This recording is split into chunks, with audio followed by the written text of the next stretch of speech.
Hi everyone, welcome to AI Crack channel. This is Akash Gangwar and today we'll be studying progressions lecture 3. So we'll be studying properties of GP and basics of HP in this lecture. Okay. So let's begin this lecture with a refresher example from the previous lecture. Okay. So we have let A and B the nth term of GP of positive numbers. Let this summation equals to alpha and this summation equals to beta such that alpha is not equals to beta. Then the common ratio is. So we have been given one GP A1, A2, A3 till A2n. Let's say the first term is A and common ratio is R. Standard, okay? Now what they've done is they have divided this GP into two parts, alpha and beta.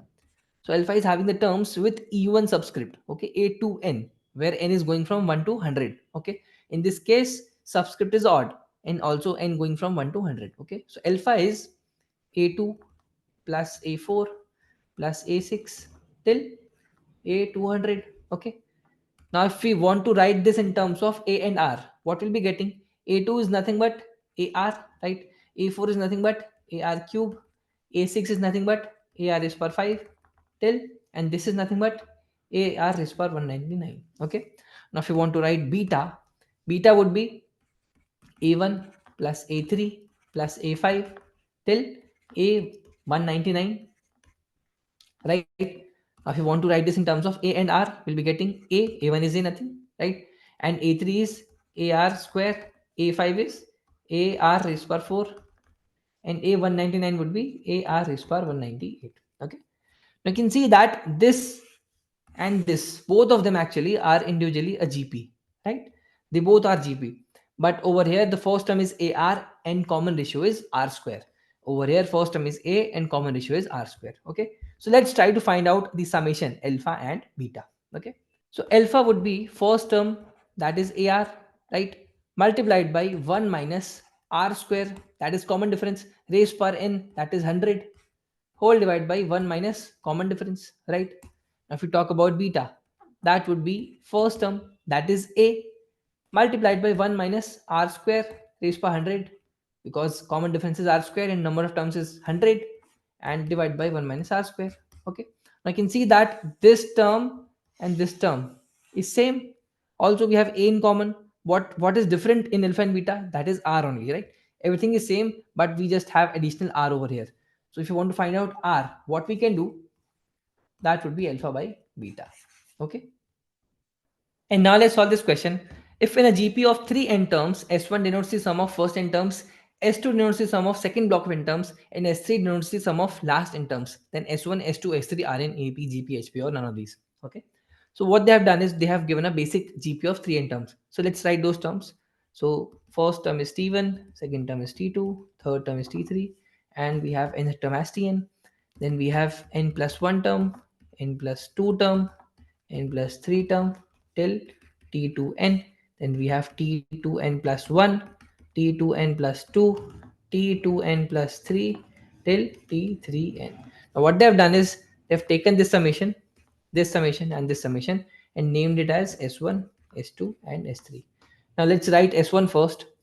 So S1 is nothing but A plus AR plus AR square till AR raised per n minus 1, right?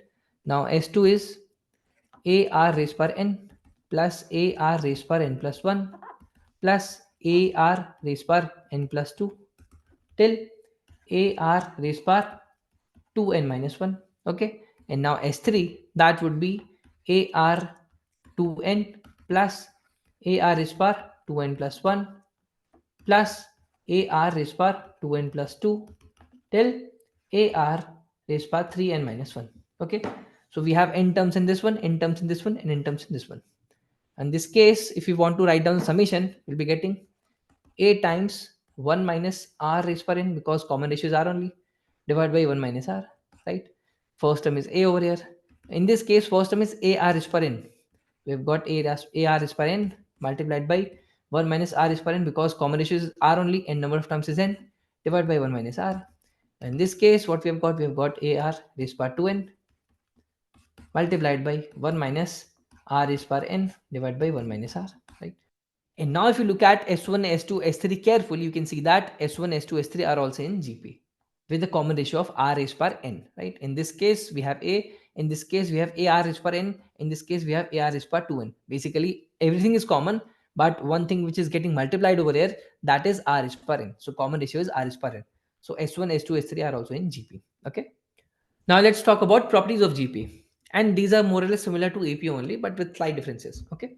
So the first property is if ABC are in GP, then B square equals to AC.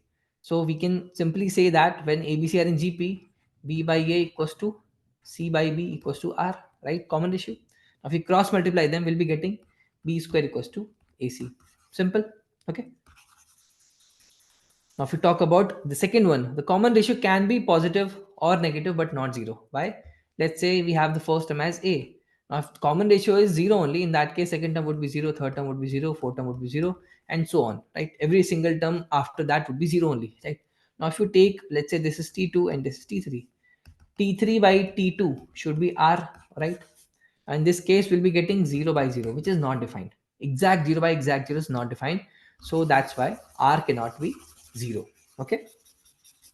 That's our second property. Now let's talk about third point, that is considering numbers in GP.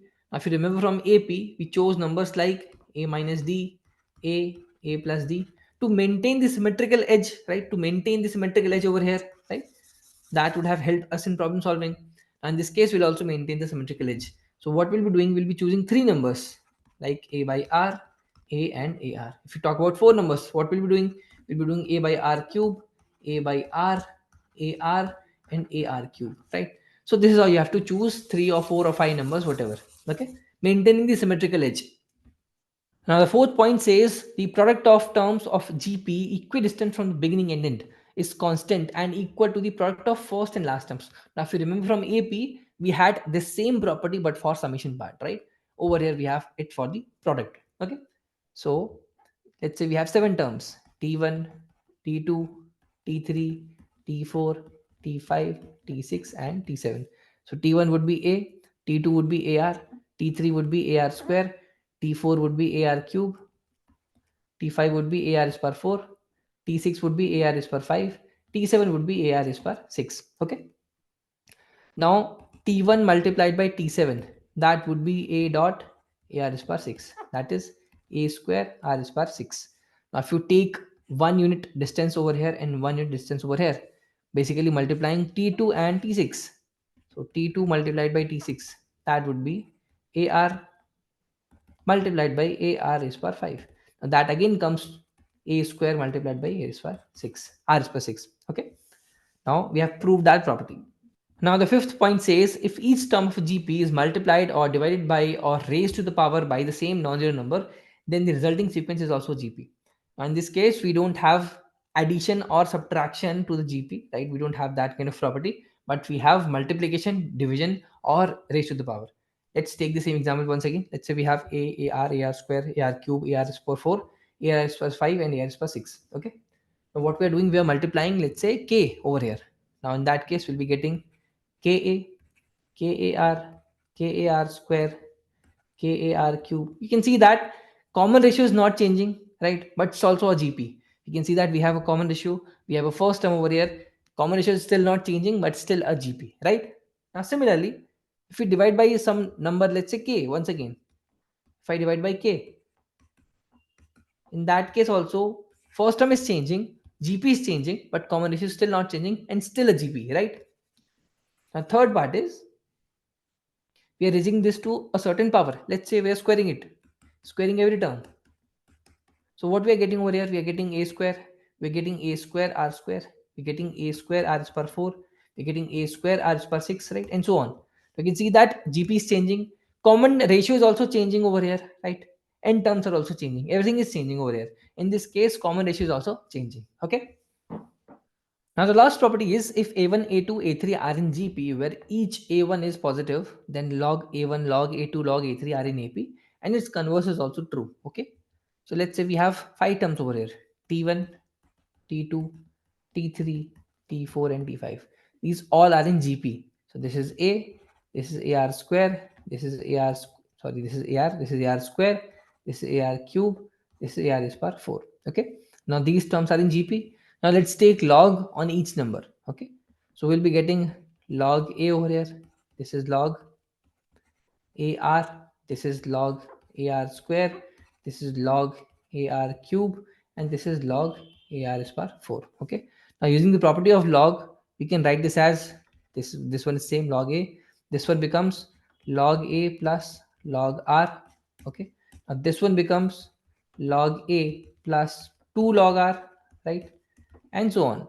Now you can see that log A is common in every term, right? So if we write down this in terms of AP, so let's say this is A, this is capital A. So this becomes capital A, this becomes capital A plus, let's say this number is some D. So this becomes capital D.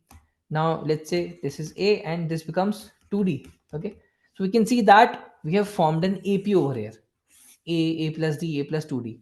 So when we have numbers in GP and if we take log on every number, then we actually get an AP. Okay. And vice versa is also true. You can prove that. Okay. And now let's solve this example and you can actually take this as homework. It's an easy question. Okay. So let's take that as homework. Now let's talk about harmonic progressions. Okay. And these are very closely related to arithmetic progressions. So let's say we have 5 terms over here. T1, T2, T3, T4 and T5. And these all are in AP. Okay. These all are in AP. Now let's do one thing. Let's take the reciprocal of each of them. So we'll be getting 1 by T1, 1 by T2, 1 by T3, 1 by T4 and 1 by T5. Now, when we have taken a reciprocal of each of these terms, these all terms are in HP or harmonic progression. Okay, it's as simple as that. When there are certain terms which are in AP, if we take the reciprocal of that, that would come out as HP. Okay, very simple. So now let's directly jump into the problem solving. And in this example, we have if x equals to this summation, y equals to this summation, z equals to this summation, where a, b, c are in AP and modulus of a, modulus of b, modulus of c all are less than 1, then x, y, z are in GP, AP, AGP or HP. Okay. Now if you talk about x over here, x is nothing but 1 plus a square plus a cube till infinity, right? Because n is going till infinity. So we have 1 plus a square plus a cube. Now I can see that this is GP, right? This is an infinite GP. And also we know that modulus of a is less than 1. So common ratio is a over here, which is a fraction which is between -1 to 1, right? That's a condition for infinite summation GP formula, right? So x would be nothing but a upon 1 minus r, that is 1 upon 1 minus a, right? Similarly, you will get y equals to 1 upon 1 minus b and z equals to 1 upon 1 minus c, because y is in terms of b and z is in terms of c, right? And all of them are actually less than 1 in, if you take the modulus, right? Now, we have been given that a, b, c are in AP. What we have to find? We have to find the relation between x, y, z, right? But what is given? We have been given that a, b, c are in AP. Okay. Now, if we take the negative, if we multiply -1 in all these numbers, that would still be an AP, right? We have studied that in property that if we multiply some constant number over here, we are multiplying -1 over there. In that case, it would still be an AP, right? So if we take minus a, minus b, and minus c, that is also an AP, right? Now, if I add one number, that is 1 over here in every term, that would still be an AP, right? Because of the property of APs. Okay. So we'll be adding 1 in each term. So we'll be getting 1 minus A, 1 minus B, 1 minus C, and that still gives us an AP. Okay. Now, if we take the reciprocal of each of these terms, that would give us an HP, right? This is how we define an HP, right? It is reciprocal of the terms which are in AP. So if we take 1 upon 1 minus A, 1 upon 1 minus B, and 1 upon 1 minus C, that would be an HP. Okay. So that's why X, Y, and Z are in HP. So D is the correct answer. And now let's solve this question. And again, I'll give this question as homework because it's a brute force question, right? There is just calculation, nothing else. Okay. And now let me introduce the last topic of today's lecture, that is AGP, that is arithmetico-geometric progression. And as the name suggests, it's a mix of AP and GP. We'll be just looking at how it looks like and we'll be solving this in more details in the next lecture. Okay. So the first term looks like A. Second term is A plus D multiplied by R. Third term is A plus 2D multiplied by R square. Fourth term is A plus 3D multiplied by R cube. Okay. And so on, right? And when we want to find out summation of the series, what we do, we multiply the common ratio S and then we subtract the entire series with one another, right? And then we're able to find out the summation S. So this is a basic method on how to solve the summation for an AGP. We'll be discussing this in more detail in next lecture. So this lecture was till here only. Let's meet in the next lecture for AGP and other topics. Thanks for watching.